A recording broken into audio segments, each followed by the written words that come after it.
எவ்வளோதான் ரெசிபீஸ் வந்தாலும், நம்மளோட ட்ரெடிஷ்னல் ரெசிபீஸ்க்கு எப்பயுமே ஒரு தனி ருசி, சுவை எல்லாமே உண்டு.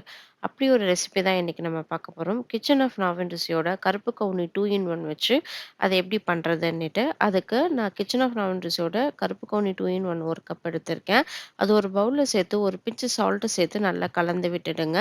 இதுமாரி நல்லா கலந்து விட்டதுக்கப்புறம் 1 கப் அளவு நார்மல் வாட்டர் எடுத்துக்கோங்க. ஹாட் வாட்டர் தேவையில்ல. அத இதமா தெளிச்சு, தெளிச்சு நல்லா இது மாரி கன்சிஸ்டன்சிக்கு கலந்து எடுத்துக்கோங்க.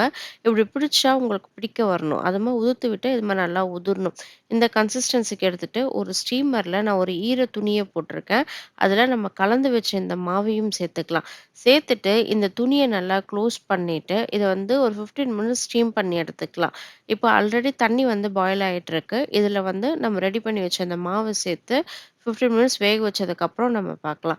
இப்ப நான் நல்லா 15 மினிட்ஸ் வெந்துடுச்சு. உங்களுக்கு இது நல்லா பார்த்தாலே தெரியும். நல்லா பூ பூவா இருக்கும். நல்லா சாஃப்ட்டா. இப்ப இத எடுத்து ஒரு அகலமான பாத்திரத்துல மாத்திக்கோங்க. மாத்திட்டு கரண்டி வச்சுட்டு லைட்டா இது மாரி கெளறி விட்டீங்கன்னா, இது லைட்டா சூடாறும். இதுல கொஞ்சம் எடுத்து நான் தனியா ஒரு கப்ல வச்சுடுறேன்.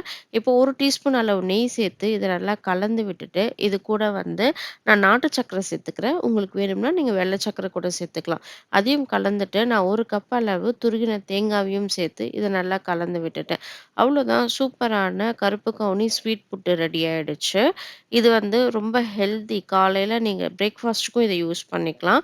இப்ப கருப்பு கவுனியில உப்புமா எப்படி பண்றதுன்னு பார்க்கலாம். இப்போ ஒரு கடாயில 1 1/2 டேபிள் ஸ்பூன் எண்ணெய் சேர்த்து, கடுகு, கடலைப்பருப்பு, உளுத்தம் பருப்பு எல்லாம் சேர்த்து கலந்து விட்டு கலர் மாறுனதுக்கப்புறம் இஞ்சி, பச்சை மிளகாய், கறிவேப்பிலை, அப்புறம் வெங்காயம் சேர்த்து நல்லா வதக்கி விட்டதுக்கப்புறம், ஒரு பொடியா நறுக்குன தக்காளியும் சேர்த்து வதக்கிட்டு, கொஞ்சம் மஞ்சள் தூள், தேவையான அளவு உப்பு சேர்த்து இந்த தக்காளி சாஃப்ட் ஆகுற வரையும் வதக்கி விட்டுக்கோங்க. கொஞ்சம் கொத்தமல்லியும் சேர்த்துட்டு, நம்ம எடுத்து வச்சிருக்க அந்த ஸ்டீம் பண்ண மாவு சேர்த்து கலந்து விட்டுட்டு, 1 நிமிஷம் மூடி போட்டு மூடி லோ ஃப்ளேம்ல குக் பண்ணி எடுத்தீங்கன்னா, சூப்பரான கருப்பு கவுனி உப்புமா ரெடி ஆயிடுச்சு. இந்த ரெசிபி செய்து பார்த்துட்டு உங்களுக்கு பிடிச்சிருந்தா, மறக்காம என்னோட கமெண்ட் செக்ஷன்ல கமெண்ட் பண்ணுங்க.